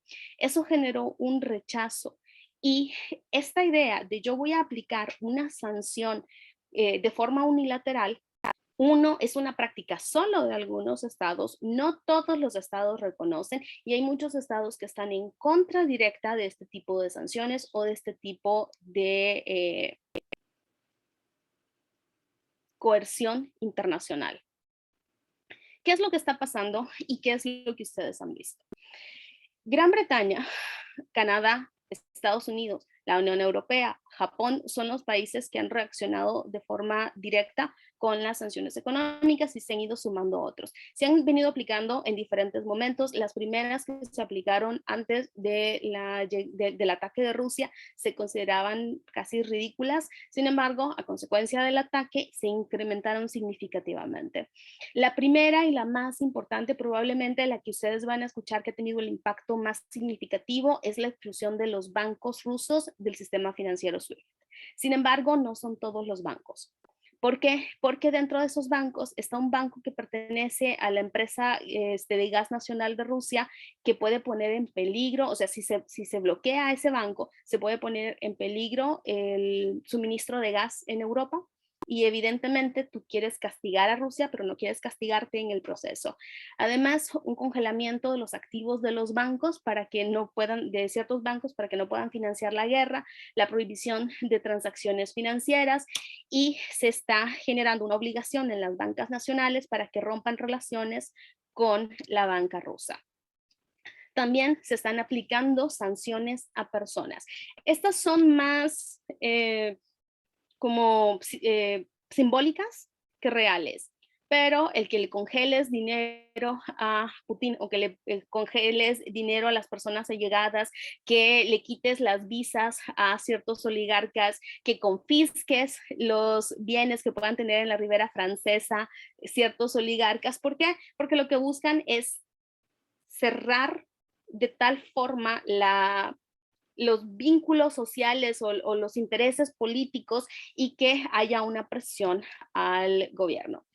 En el caso de la Organización Mundial del Comercio, se está utilizando, Canadá es el primer país y la Unión Europea lo está discutiendo el día de hoy, si se suspende el principio de nación más favorecida, es decir, si le generas una discriminación a Rusia. Y se está utilizando el artículo 21 de excepciones relativas a la seguridad porque Canadá considera que estamos en tiempo de guerra o de una grave tensión internacional. Canadá incrementó un 35% de sus aranceles a Rusia y Ucrania presentó una petición formal para que se expulse a Rusia de la Organización Mundial del Comercio. Sin embargo, la organización no tiene reglas de expulsión y básicamente es si dentro de las Naciones Unidas no logras hacer algo, es menos probable que lo logres hacer en este tipo de organizaciones. Entonces, se considera que probablemente si los países realmente fueran a generar o sea, que le quiten el principio de los beneficios de nación más favorecida a Rusia, podría tener un impacto más significativo que puede tener el congelamiento de los bancos, porque no son todos y porque existen otras formas diferentes al sistema SWIFT en los que la banca se puede vincular. Por último, vamos a encontrar que hay prohibiciones de venta de tecnología, que hay prohibiciones de movimiento en el espacio aéreo, que Inglaterra ya no permite que lleguen aviones de procedencia rusa a su territorio y que se está generando en los últimos días una prohibición de la reproducción del contenido ruso de los medios de comunicación. Ahorita se acuerdan que Melissa les mencionaba que ciertas de esa información se consideraba propaganda. Bueno, se teme que Rusia quiera utilizar propaganda para generar un mensaje anti-europeo. ¿Qué es lo que se busca? ¿A dónde se va a parar con todo esto? La comunidad internacional quiere dos cosas. Primero es el aislamiento de Rusia, que es el más difícil de todos. Y el segundo es un rechazo doméstico. Sin embargo, como ustedes probablemente saben, no es la primera vez que se le aplican sanciones económicas a Rusia y no siempre han tenido, de hecho, podríamos decir que nunca han tenido la finalidad o han cumplido con su finalidad. Entonces, evidentemente hay mucho que se puede hablar, hay mucho que se puede decir, hay muchos intereses de por medio. No es fácil encontrar una respuesta. Yo sé que hay personas que quisieran que el Consejo de Seguridad o que la Asamblea General se convirtiera en Superman y fuera a sancionar a Rusia, pero no es posible. O sea, pensemos en la práctica, pensemos en la realidad y pensemos cómo a veces lo único que tienes es la presión internacional, que puede ser legítima, puede no ser legítima, pero esa es la acción y esa es la respuesta que se ha generado en estos días. Hay más cosas que están pasando en esta semana. El fin de semana estén atentos y atentas a las noticias porque puede haber una escalada tanto en las sanciones como en la respuesta de Rusia. Muchísimas gracias. Muchas gracias, doctora. Muchas gracias también a todas las autoridades que nos acompañaron el día de hoy y muchas gracias a ustedes por haber venido. Ahora vamos a pasar al espacio de preguntas y respuestas. Tienen aquí un espacio, creo que aquí abajito, sobre que ponen preguntas y respuestas o también puedes ir poniéndola en el chat. Muy bien, muchas gracias. Muchos aplausos en el chat, yo también les aplaudo. Muy bien, vamos a comenzar. Aquí tenemos preguntas y respuestas. Tenemos número 1. Considerando que Rusia es uno de los poderes de veto en el Consejo de Seguridad y que por su posición tiene el poder de desestimar cualquier resolución, ¿qué tan relevante es la participación de las Naciones Unidas en este conflicto?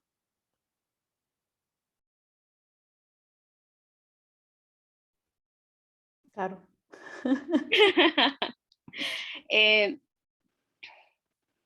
El derecho internacional público, al no tener una estructura supra, a veces tiende a ver a las Naciones Unidas como si fuera esa estructura supra, y no es el caso.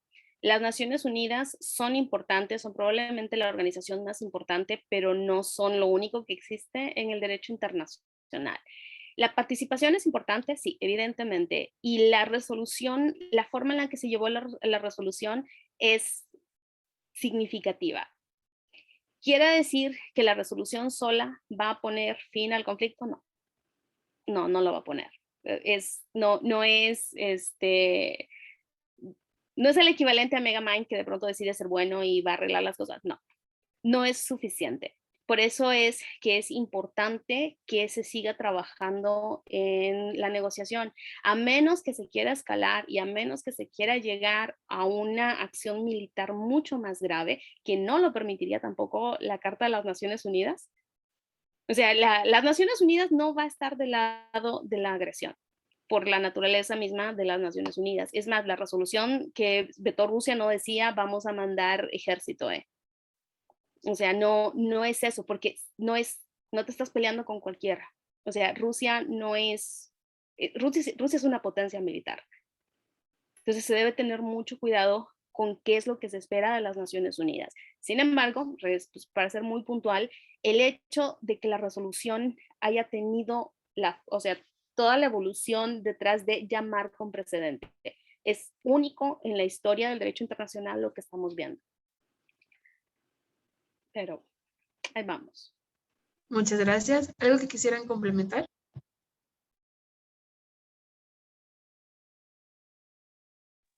Muy bien, entonces pasamos a la siguiente, que es, ¿Ucrania puede atacar argumentando que es en legítima defensa por el ataque de Rusia?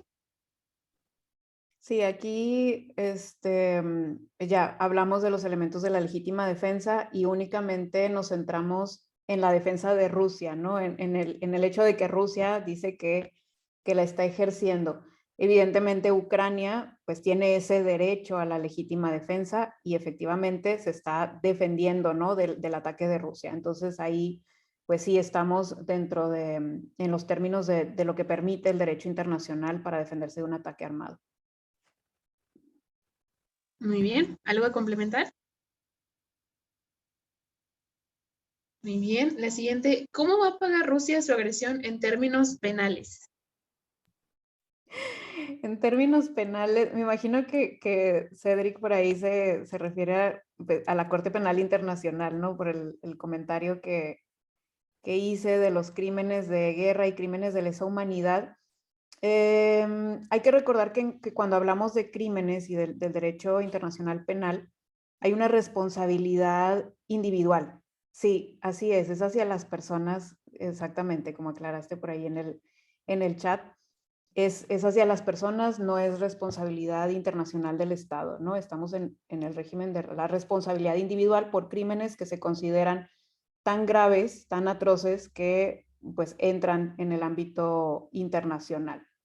Entonces, bueno, en cuanto a las personas, ¿no? que pueden ser sometidas a esos procesos penales, pues es por los crímenes cometidos en el territorio de Ucrania.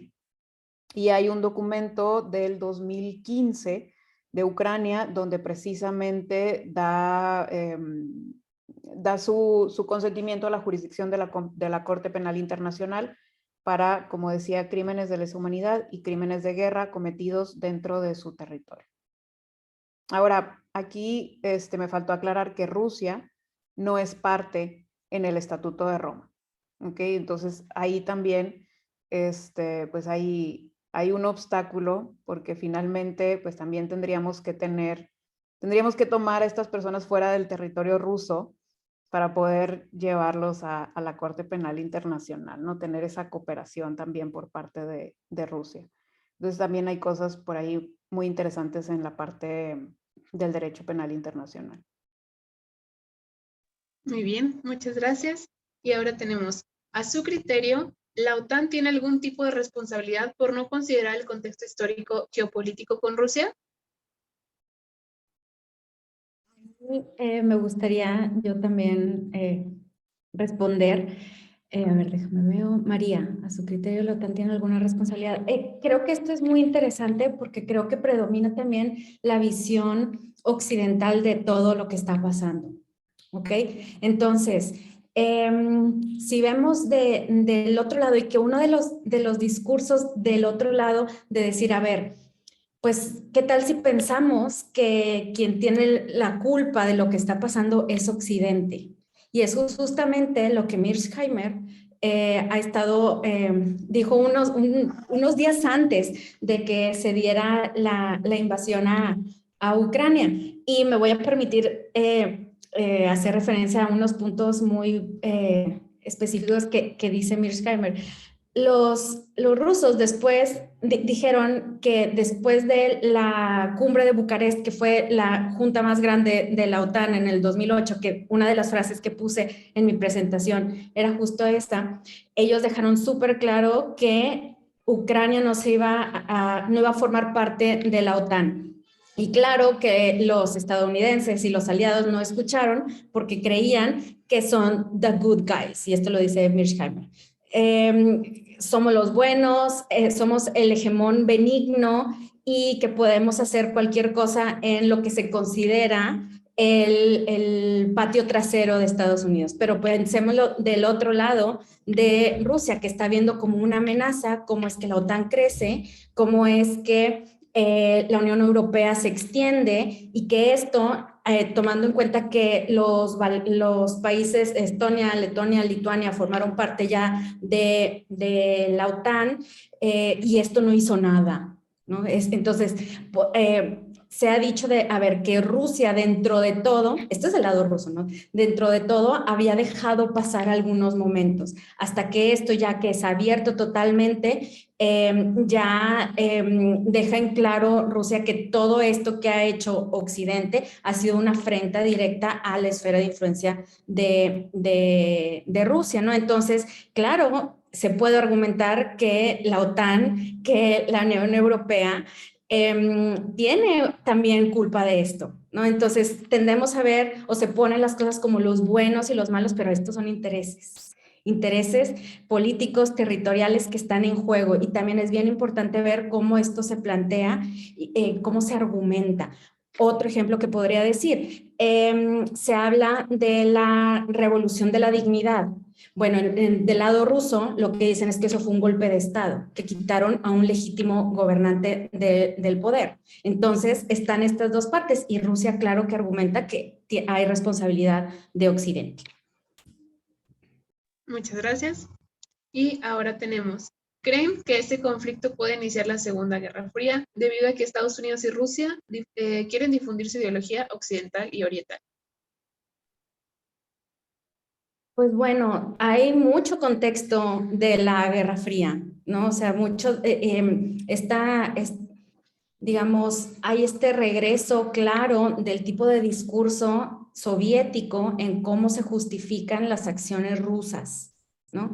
Entonces, la Guerra Fría, pues estamos por ver a ver qué pasa, porque la Guerra Fría, si hablamos de eso, es que nunca hubo un enfrentamiento directo entre Estados Unidos y la Unión Soviética. Ahora están un montón de cosas en juego, cambiando en un contexto totalmente diferente de la Guerra Fría, que no hay esta lucha per se ideológica, sino que estamos en un contexto en el que las redes transnacionales económicas, financieras, es totalmente diferente. Entonces tendríamos que decir, estamos pasando esto, no sé si les llegan a ustedes notificaciones de cómo va avanzando todo lo que está pasando allá, y justo ahorita están cambiando mil cosas, entonces podríamos hablar no de una guerra fría, de una guerra abierta, podrías.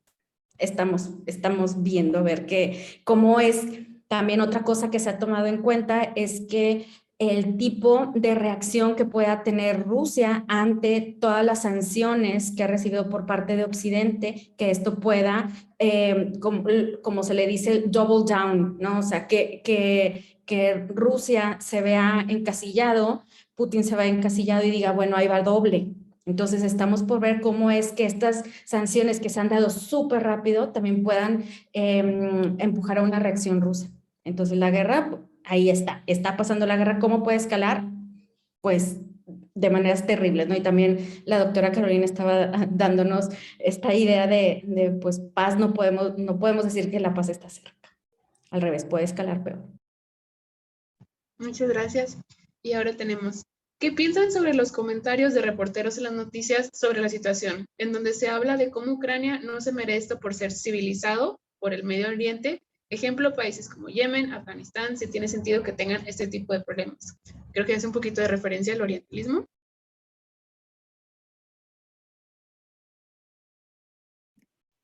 Hola, ahí nada más hay que tener mucho cuidado con algo que es el what about it. Es no porque sea malo en otros lugares, deja de ser malo en Ucrania. Hay que tener muchísimo cuidado con eso. Si ustedes recuerdan, al expresidente de Estados Unidos solía desviar la discusión con el what about it. Entonces, nada más tengan mucho cuidado con eso. No importa dónde sea, toda forma de agresión está en contra de las reglas del derecho internacional público en distinto lugar. Ahora, la lógica obviamente va a depender de dónde escuchen ustedes sus noticias. Siempre encuentran diferentes medios, encuentran un equilibrio en los medios que ustedes utilizan. El representante ruso hacía referencia en la Asamblea General a fake news y hacía referencia a cómo hay un movimiento mediático encabezado en redes sociales en contra de Rusia. Y aquí piensen en algo bien simple. Las acciones de Rusia se supone que están encaminadas en función de dos regiones. pero que tiene que ver Kiev y que tiene que ver el sur de, y que tiene que ver qué, y que tiene que ver qué. O sea, si realmente me estuvieras diciendo, uno, que hay un genocidio, Rusia está en el Consejo de Seguridad de las Naciones Unidas. ¿Cuándo lo llevó? ¿Cuándo escaló al Consejo de Seguridad un genocidio? ¿Cuándo dijo el Consejo de Seguridad tiene que hacer algo? ¿Cuándo se saltó? ¿Por qué no invocó responsabilidad de proteger? De todas las formas para iniciar intervención humanitaria, responsabilidad de proteger a partir del Consejo de Seguridad pudo ser la primera. Entonces, es indistintamente de si pasa en Haití, de si pasa en Rusia, de si pasa en Ucrania, lo importante aquí es que existe una afectación a los derechos de civiles, existen bombardeos en ciudades, no en centros militares, existe un movimiento, un desplazamiento significativo de personas que están solicitando asilo desesperadamente para salir de Ucrania. Entonces, ¿existe un problema en otras zonas del mundo? Sí. ¿Ha escalado ese problema al nivel en el que tenemos ahorita? No. ¿Por qué? Por Rusia. Aquí, y ese es el factor que ustedes tienen que considerar, Rusia es una potencia militar. Rusia tiene acceso a armas nucleares. Por eso es que de pronto, o sea, estalló de tal manera. Si hubieras tenido otros dos países en conflicto, ¿hubiera sido igual? No sé, no necesariamente. Es lo que representa Rusia como una amenaza, lo que genera más alertas, sí. Es el conflicto que viene la reminiscencia de la Guerra Fría, sí. Todo eso evidentemente existe. Muchas gracias. Adelante, doctora Melissa. Perdón, ya no. Yo quiero agregar algo, porque es la pregunta de Julieta, ¿verdad? Sí. Yo quisiera abordar la pregunta por otro lugar y también darnos cuenta que hay un montón de dinámicas jugándose en todos los territorios, independientemente de la guerra que están jugando ahorita Rusia y Ucrania, ¿no? Y esto también tiene que ver con cuestiones territoriales, ¿no? Y voy a hacer referencia a cómo ahorita se están reconfigurando las maneras en las que se construye, por ejemplo, las fronteras. Y esto con una visión de cómo se construye de abajo hacia arriba, en vez de ponerle como empujar los límites de lo que se conoce como Rusia, que incluya Ucrania, poner la atención a cómo se está reconstruyendo y reconfigurando las fronteras por flujos migratorios, por dinámicas de inseguridad que viven ciertas personas de manera extrema. Entonces, las experiencias dentro de un conflicto como para personas personas negras, mujeres, migrantes, creo que es algo que vamos a tenerle que poner muchísima atención. Estoy segura que han visto por ahí estos videos de cómo reporteros, justo lo que decías, ¿no, Julieta? Cómo reporteros dicen que no pueden creer que en un país europeo esto esté pasando. Y esto nos lleva a cómo se construye este imaginario geopolítico que a través de los años se ha construido de que Europa es civilizada y que otros territorios son esencialmente violentos, que por naturaleza Yemen, Afganistán estarían acostumbrados a algo de esta manera, y no es cierto. Evidentemente, ¿no? Pero aquí es donde juega también cómo se construyen estos imaginarios que están conectados totalmente a agendas políticas a través de la historia y cómo terminan siendo muy prevalecen, ¿no? Y creo que actualmente hemos visto un desplegado total de este tipo de discursos en los medios. Entonces, la manera en la que personas negras, ya sea de Ucrania o migrantes, han vivido este conflicto, se ha visto evidente que su experiencia es muy particular en las fronteras, en las ciudades clave, cómo su experiencia de buscar refugio se sale de la experiencia de una persona tradicionalmente definida como ucraniana europea, ¿no? Entonces creo que eso nos deja ver que hay otras dinámicas configurando nuestro mundo, más allá de, o sea, que que podemos criticarlas al mismo tiempo, ¿no? Está pasando esto, pero hay experiencias y hay agresiones muy particulares hacia ciertas comunidades. Entonces, creo que era lo que yo quería sacar a flote, ¿no? Cómo es que la experiencia de ciertas comunidades termina siendo peor en un conflicto de esta magnitud, ¿no? Muchas gracias. Y ahora tenemos prohibición del uso de la fuerza. Para que exista una verdadera facultad de prohibición internacional del uso de la fuerza, son necesarias herramientas de coerción. Las sanciones en el mercado internacional son la herramienta de coerción idónea para la prohibición de la fuerza, o lo sería una legitimación para la presencia de una fuerza militar como la NATO Response Force. Sí, aquí, bueno, primero no podemos pensar el derecho internacional de la misma forma como pensamos el derecho nacional, ¿no? Y los abogados siempre tenemos esta noción bueno, tenemos una norma y a esa norma tiene que ir pegada una sanción, porque si no pensamos que no funciona o como que le falta, ¿no? Es esa parte. Entonces, bueno, primero quería aclarar eso. Y luego pues, vimos precisamente con la doctora Carolina pues todos los mecanismos que puede haber, ¿no? Mecanismos que pueden ser de carácter jurisdiccional, como las cortes que mencionábamos, los mecanismos políticos, colectivos, unilaterales, en fin, hay todo esto que se puede hacer en caso de violación del derecho internacional. Si las sanciones económicas son el medio idóneo para lograr algo, ¿no? En este caso, pues ahí hay muchas opiniones al respecto, ¿no? Están las opiniones que en donde nos dicen las sanciones económicas realmente nunca han funcionado, tienen poco impacto, ¿no? En cuanto a lograr realmente que se detengan este tipo de acciones. Y hay opiniones que dicen, bueno, las sanciones económicas pues finalmente van a tener algún tipo de impacto sobre las acciones de Rusia, ¿no? Entonces, bueno, ya veremos también, como comentaba Melissa y la doctora Carolina, cuáles son las consecuencias que se tienen por esas sanciones económicas. La legitimación de la presencia de la OTAN, pues bueno, es algo que ¿quién puede autorizar el uso de la fuerza? El Consejo de Seguridad, ¿no? Como veíamos ahorita, un uso legítimo de la fuerza, Consejo de Seguridad, o en virtud de la legítima defensa, como una defensa colectiva, digamos, ya que la OTAN decida actuar a solicitud de Ucrania también para defender y como defensa colectiva podría ser. Pero no necesariamente hay ese vínculo, ¿no? Entre decir, esta es una manera efectiva, no recuerdo qué palabra se utiliza por ahí en la pregunta, para garantizar esa prohibición internacional del uso de la fuerza. Muchas gracias. Y ahora tenemos, ¿qué afectaciones a corto, largo y mediano plazo implicarán para México este conflicto armado? ¿Y qué postura en este conflicto internacional tomará México? Por ejemplo, ¿doctrina Estrada estará en este caso? Esa es mía.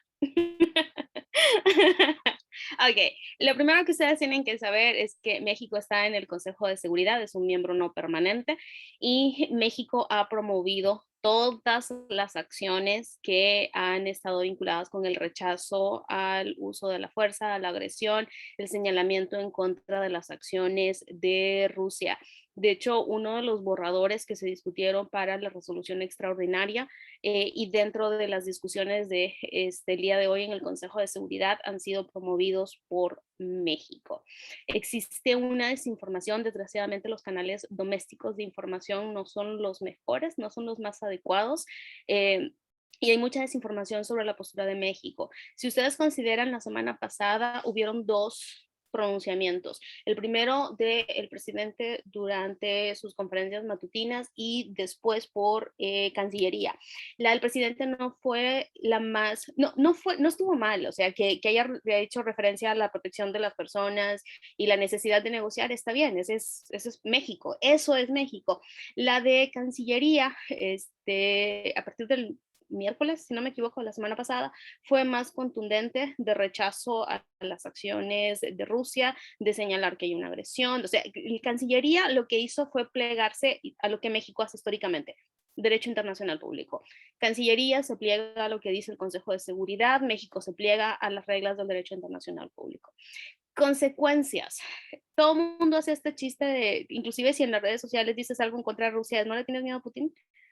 ¿No le tienes miedo? ¿No le tienes miedo que se va a enojar contigo? O sea, vas a terminar siendo blanco tú. O sea, todo el mundo lo dice. Evidentemente hay algo de por medio. Sin embargo, los países que se pueden abstener son los que no están en el Consejo de Seguridad. Es imposible para un país estar en el Consejo de Seguridad y no tener una postura clara sobre lo que está pasando, porque se lo están pidiendo y porque es parte del pronunciamiento. Consecuencias, las mismas que va a tener todo el mundo. Ustedes saben, ya se experimentó la caída de las bolsas, ya comenzó. Ya comenzó también a evidenciarse en la inflación el conflicto, la subida de la gasolina, la subida del gas natural. ¿Por qué? Porque da la casualidad que Rusia y Ucrania son de los principales exportadores de gas en el mundo. Entonces, evidentemente va a haber un impacto económico que sumado a la crisis, que sumado a la pandemia, que sumado a los dolores de cabeza, que sumado a que a veces el presidente no es tan claro en sus posturas, tienen un impacto negativo. Pero es el mismo impacto que va a tener para cualquier otro país. De hecho, el comercio de México y Rusia no es significativo. El comercio más importante de Rusia está primero con China y después está con la Unión Europea.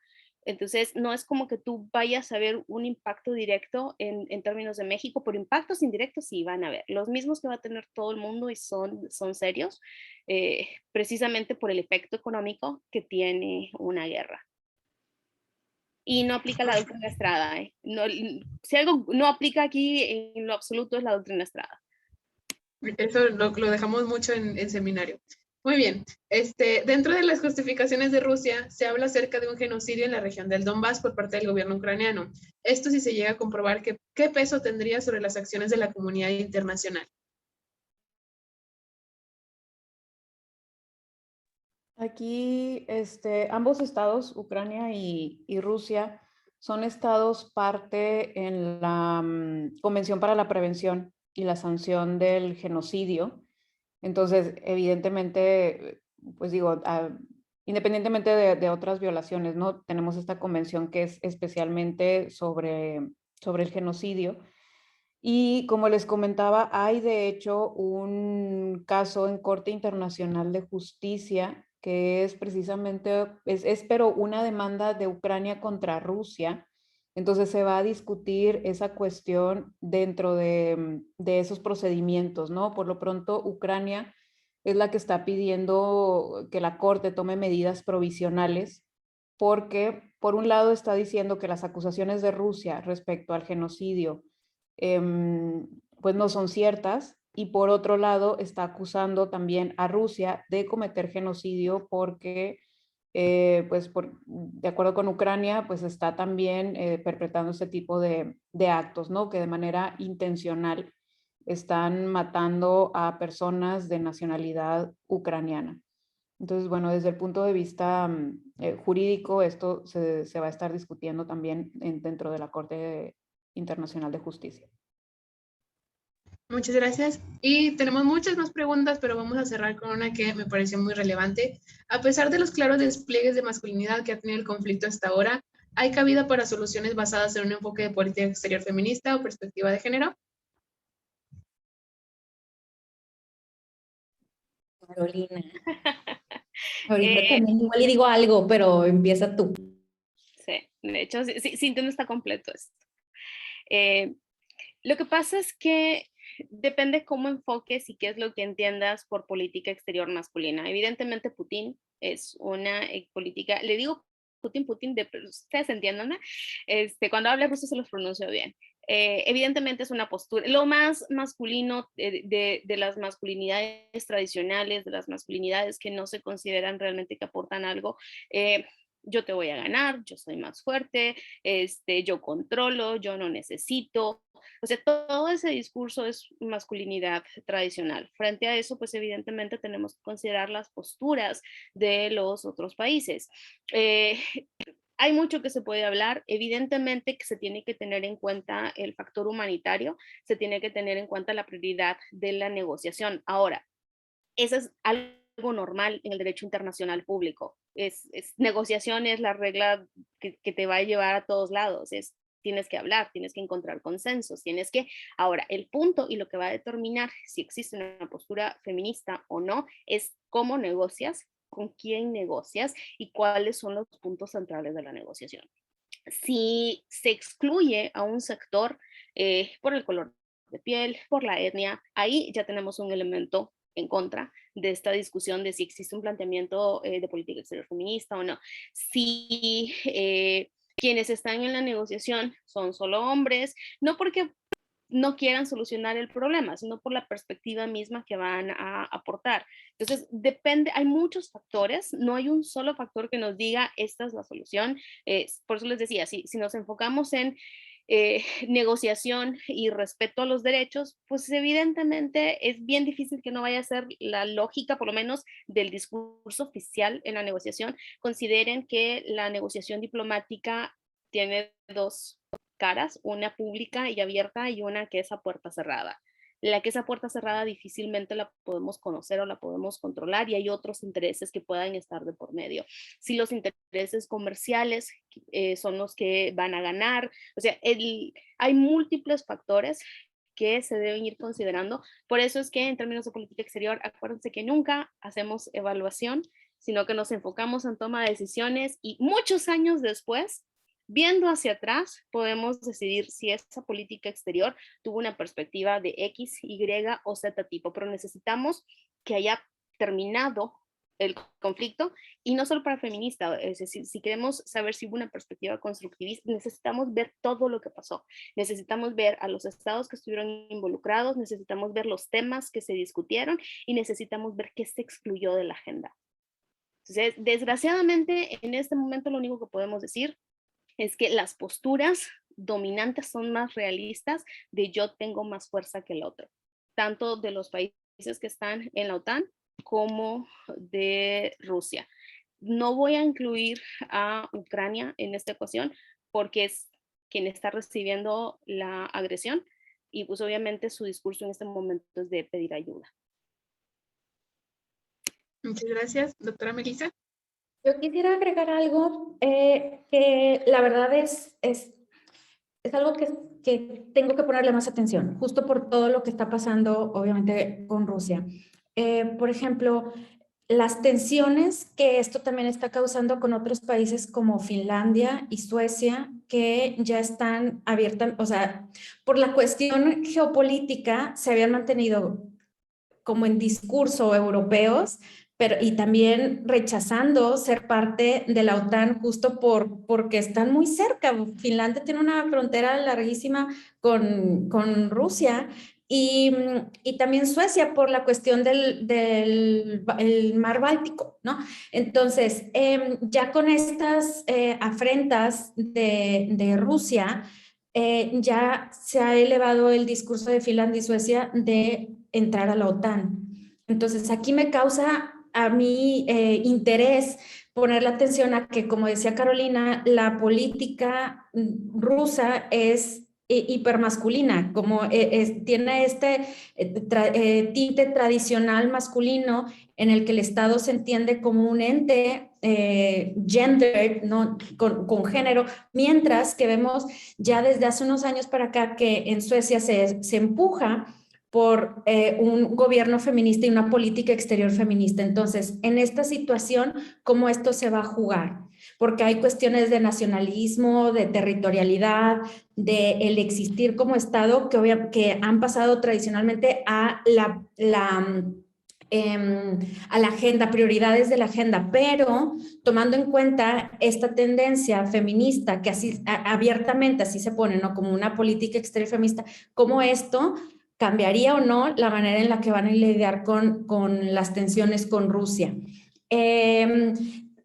en estudios de, no me dejará mentir Carolina, en estudios de política exterior feminista no hay una sola definición ni una sola manera de hacerse, pero ya hay muchos países que se han pronunciado abiertamente feministas en política exterior y en el gobierno, por ejemplo, México, y pues se imaginarán todas las dudas que uno puede poner en tela de duda, ¿verdad?, al gobierno mexicano. Entonces, creo que estas son cosas que hay que ponerles atención. Si están interesados como en esta parte, creo que es uno de los casos en los que la manera de hacer política está intencionalmente cambiando y con un énfasis en género en ciertos países, por ejemplo, Suecia. Entonces, bueno, quería agregar eso. Muchas gracias. Doctora Rosa. Gracias, yo me quedo con los comentarios de ambas. Sí. Muy bien, muchas gracias. No sé si les gustaría que ya vayamos cerrando. ¿Algún comentario con el que gustarían cerrar? De mi parte, muchísimas gracias a todos ustedes por haber venido. Muchas gracias por sus preguntas, por sus comentarios, por sus aplausos. Muchas gracias a nuestras panelistas, a nuestras 3 doctoras favoritas. Y pues muchas gracias por todo lo que le han puesto de su esfuerzo, de su trabajo para estar aquí. Por favor, síganse informando y sigan atentos de todo lo que haga nuestro departamento. Muchísimas gracias. Muchas Muchas gracias. gracias por haber asistido. Un honor compartir el panel con mis colegas. Y pues seguimos poniendo la atención a toda esta tensiones internacionales y nos vemos en las clases. Y bueno, muchas gracias de nuevo. Gracias, Devani, y gracias, Pedro. Muchas gracias por venir, muchas gracias por sus preguntas y acuérdense que las Naciones Unidas no determinan el derecho internacional público completo. Nos vemos. Bonito fin. Bye, buen día. Muchísimas gracias, Pedro. Felicidades. Muchas gracias.